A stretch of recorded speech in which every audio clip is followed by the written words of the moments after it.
नियति। देवयानी, ये तुम? आप चुप रहिए। तुम अपने काम की वजह से अपने हनीमून पे नहीं गई, बुरा लगा, लेकिन मैंने सब्र कर लिया कि चलो काम पहले है। तुम्हारा हनीमून ट्रेवल के प्लान को कैंसिल करवाने में कितने सारे पैसे बर्बाद हो गए, और आज मायके की एक पुकार पर सारे काम धाम छोड़कर वहां चली जाना चाहती हो।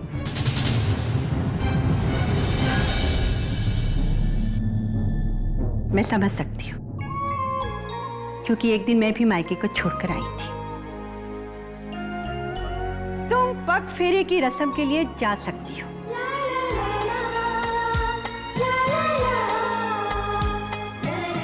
पर मेरी एक शर्त है।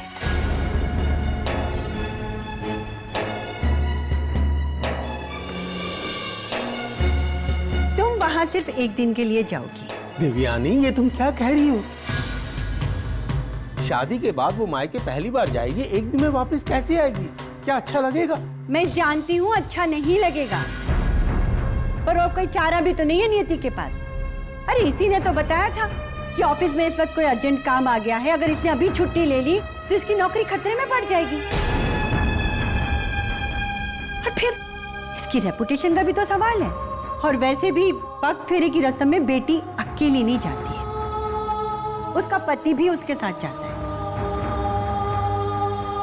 और छोटी होली भी तो आ रही है। अरे होली पर हजारों काम होंगे, ये तुम्हारी पहली होली है, 50 लोग तुमसे मिलने आएंगे, तुम्हारा भी तो शामिल होना जरूरी है ना? क्यों नियति? मुझे आपकी ये शर्त मंजूर है।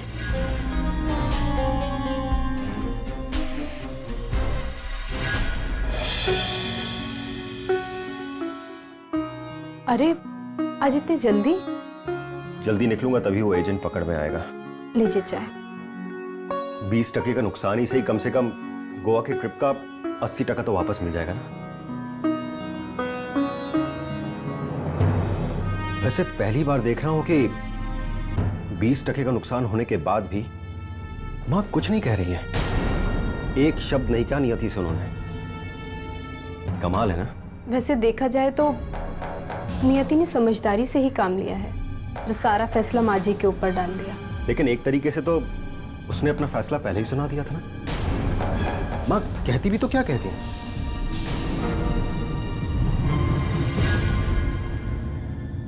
लेकिन नियति ने मां का कहना ना मानकर इस घर के डिसिप्लिन को तोड़ा है।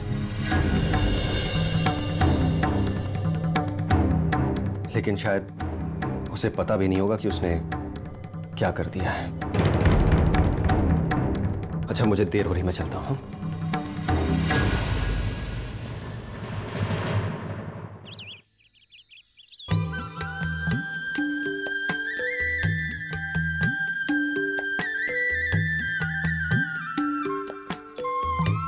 ये लीची पकौड़े कैसे बने हैं? आज बहुत दिनों के बाद तुमने कोई चीज दिल से बनाई है। मैं भी और लेके आती हूँ। अरे पकौड़ों को छोड़िए और यहाँ आराम से बैठिए और हमारे साथ पकौड़े खाने का मजा लीजिए। क्या बात है, आज बड़े चहक रहे हैं। अरे कल दीदी जो आ रही मम्मी, इसलिए तो आज हर चीज में स्वाद आ रहा है। परसों होली भी तो है। अरे हाँ, इस बार तो होली पे दीदी जीजू भी हमारे साथ रहेंगे ना, कितना मजा आएगा। वरना मैंने तो सोचा था कि इस बार मैं होली नहीं खेलूंगी दीदी के बिना। मैं भी यही सोच रहा था कि इस बार नियति नहीं रहेगी तो मेरा सफेद कुर्ता तो सफेद ही रह जाएगा। अच्छा मम्मी, एक दिन हम दीदी जीजू को ना बाहर भी खाना खिलाने ले जाएंगे। जरूर। बिल्कुल नहीं, उन्हें जो भी खिलाना होगा मैं अपने हाथों से बना के खिलाऊंगी, समझ गई? मैं तो अपनी बेटी को 1 मिनट के लिए अपनी नजर से ओझल नहीं होने दूंगी। हर वक्त उससे बातें करती जाऊंगी। हाँ, और बाकी लोग आप दोनों की शक्लें देखते रहेंगे हैं। और नहीं तो क्या। मैं थोड़ा अगली बार के लिए भी बाकी रखिएगा। अगली बार? अरे पता भी है अगली बार वो कब आएगी? देखो भाई, जमाई पहली बार घर आ रहा है, उसकी खातिरदारी में किसी तरह की कोई कमी नहीं होनी चाहिए।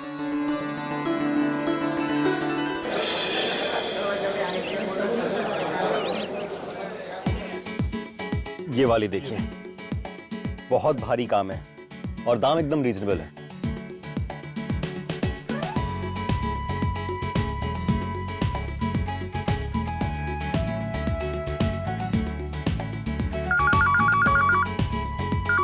ऋषि फोन आ रहा है, देखना। भैया आप संभालेंगे? ये शेड देखिए, एकदम लेटेस्ट है, ये आपको देवयानी साड़ी के बाहर कहीं भी नहीं मिलेगा।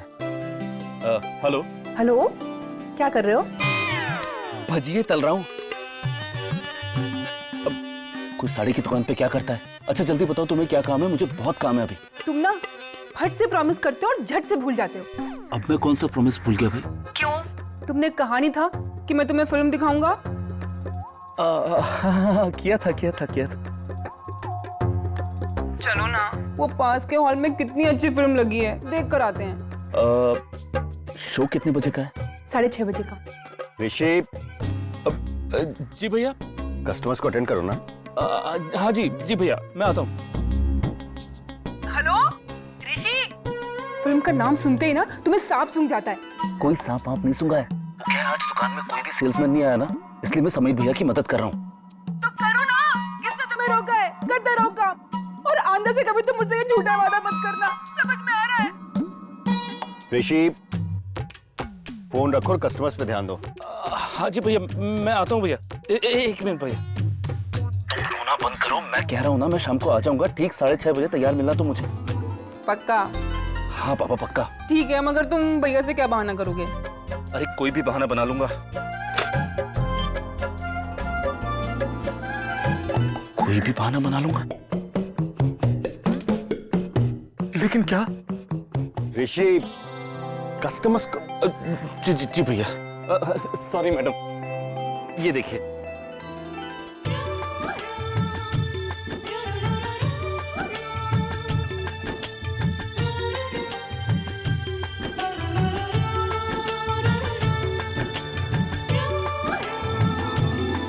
मैडम, जी? ये शादी की सीट और ये बिल।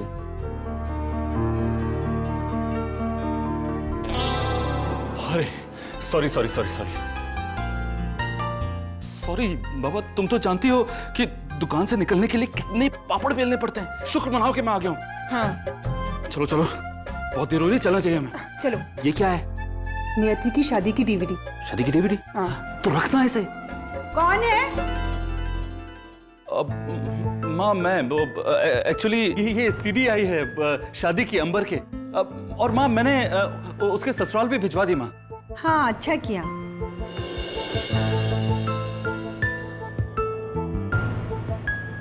तुम दोनों कहीं जा रहे हो क्या? नहीं, हाँ वो माँ वो फिल्म लगी है, सो हम लोग सोच रहे थे कि देख कर आ जाते। तुमने समीर को बताया?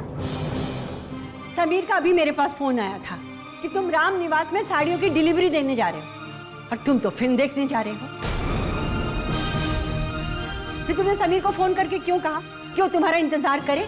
तुम साथ में घर में वापस आओगे?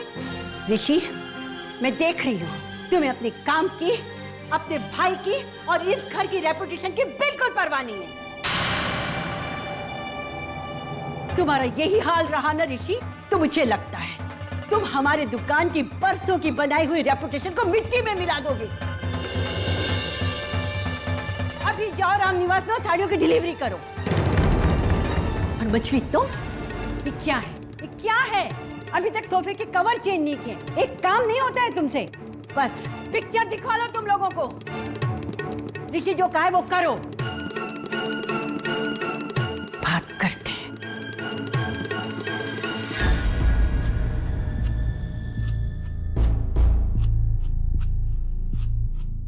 नियति ने हनीमून का पैकेज कैंसिल कर दिया तो उससे किसी ने कुछ नहीं बोला।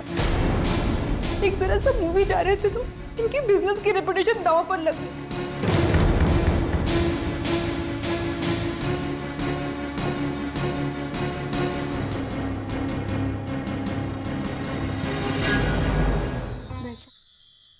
अरे ये बहुत अच्छा किया बेटा, बहुत अच्छा किया, इसी की जरूरत थी। क्या बात है, जीते रहो बेटा।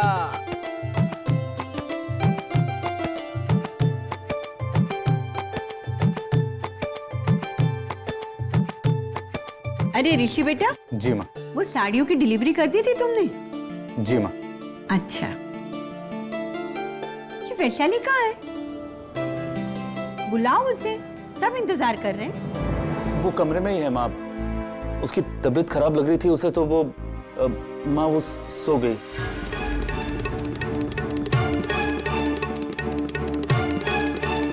मतलब वैशाली दीदी अभी तक गुस्से में है?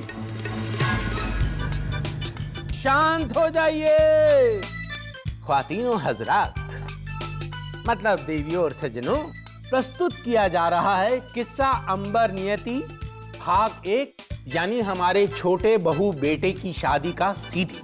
क्या बात है, वाह वाह। अच्छा रोहिणी बेटा, लाइट ऑफ कर दो।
क्या हुआ?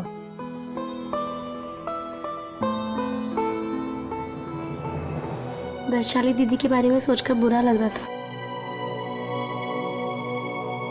और मेरे बारे में भी। जब से इस घर में आई हूँ ना, किसी भी चीज की प्रॉब्लम की वजह मैं ही बनती जा रही हूँ। तुम जानबूझकर थोड़ी ऐसा कर रही हो। कोई भी इंसान जब किसी नई जगह पर आता है तो उसे एडजस्ट होने में टाइम तो लगता है ना। डोंट वरी, सब ठीक हो जाएगा। एक्चुअली बुरा तो मुझे लग रहा है, माँ ने तुम्हारे पग फेरे को भी शर्त में बांध दिया और मैं कुछ नहीं कर पाया। सॉरी। सॉरी तुम क्यों बोल रहे हो? तुमने क्या किया? वैसे सच बताऊं तो मम्मी ने भी कुछ नहीं किया। मुझे उनसे कोई शिकायत नहीं अंबर। उन्होंने जो कुछ भी कहा था ना, उनका एक एक शब्द सच था अंबर। लेकिन अब ये ना मायके और ससुराल का दो रहा। मैं ना अंबर हर पल खुशी का यहाँ भी जीना चाहती हूँ और वहां भी। लेकिन हम तो वहां पर एक ही दिन के लिए जा रहे हैं ना। अरे तो क्या हुआ, हम एक ही दिन में वहाँ इतना मजा करेंगे, इतना मजा करेंगे कि लगेगा हम यहाँ हफ्तों से आए हुए हैं। अब सो जाओ, सुबह 8 बजे से पहले घर से निकलना है। क्यों? किसने कहा? माँ ने। शादीशुदा लड़की का पहली बार अपने मायके जाने का मुहूर्त 8 बजे से पहले ही होता है, उसके बाद नहीं। तो सो जाओ जल्दी से। चलो चलो आओ, आ जाओ आ जाओ।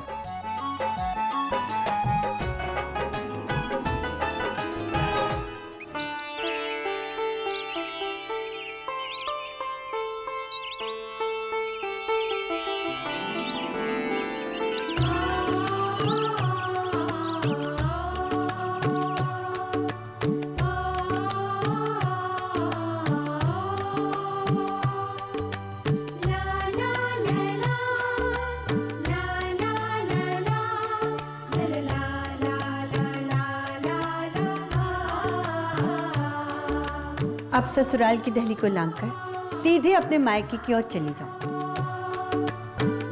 और हाँ, पीछे मुड़कर मत देखना। जी। क्या मुझे भी ऐसा ही करना होगा? अरे नहीं बेटा, तुम बार बार मुड़ के देख सकते हो। हमारे यहाँ लड़कों के ऊपर इतना कायदा कानून लागू नहीं होता। आपको मालूम है या मुझे मालूम है? बेटा जी। पग फेरे की रस्म के अनुसार तुम्हें हर वक्त अपनी पत्नी का साथ देना है, इस घर से जाने से लेकर इस घर में वापस आने तक। समझ के तुम दोनों? अब जाओ।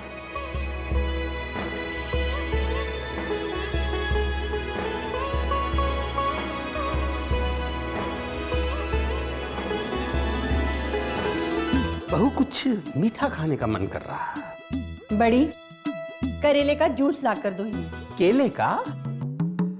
आप भी ना।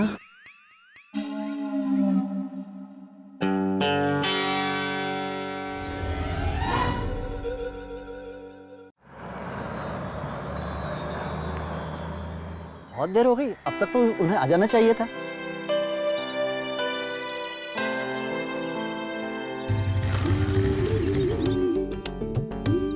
लो, आ गए।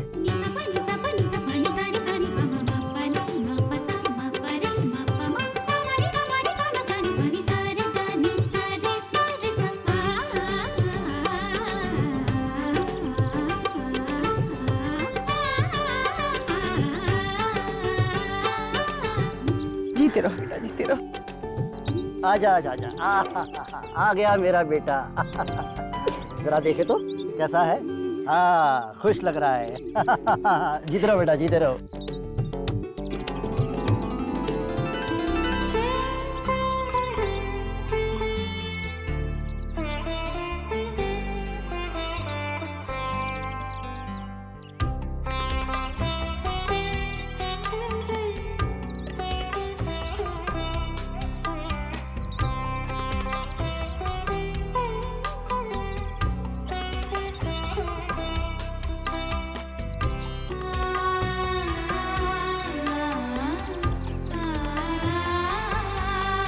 अरे चलो, आज तो हम सब जीजू के साथ घूमने जाएंगे। अरे अरे नहीं नहीं, कोई कहीं नहीं जा रहा। जरा 2-4 दिन अपनी बेटी को जी भर के देख तो लूं। नियति बेटा, अभी 1-2 हफ्ते तो रुकेगी ना बेटा?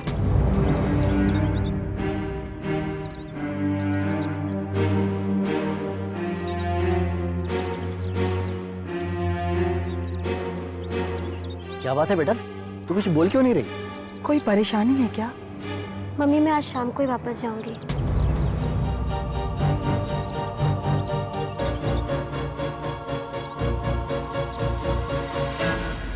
क्या बात है बेटा, कोई बात हो गई क्या? दिव्यानी जी नाराज है हमसे? नहीं मम्मी, ऐसी कोई बात नहीं है। अगर ऐसी कोई बात नहीं बेटा, तो पगफेरे में 2-4 दिन तो रुकेगी ना? कल होली भी है और शाम में पूजा भी। कल होली है ना मम्मी, इसीलिए मम्मी जी चाहती हैं कि हम पहली शादी के बाद की पहली होली वहीं मनाएं। इसका मतलब तू होली हमारे साथ नहीं खेलेगी? तुझे पता है मैंने और बैजू ने मिलकर तो कितने सारे प्लान बनाए थे कि हम यहाँ जाएंगे, वहाँ जाएंगे, होली खेलेंगे और फिर बस भी करन नहीं। तू मेरी बहन के साथ दोस्त भी तो है, भूल गई? मुझे नहीं समझेगी? हाँ, पर इसका मतलब ये थोड़ी कि मैं तुझे शाम को जाने की परमिशन दे दूं।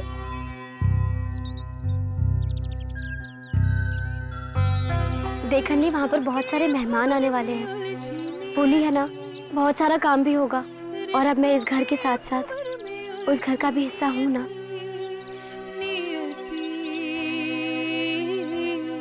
जाते जाते सहती है हर छोर।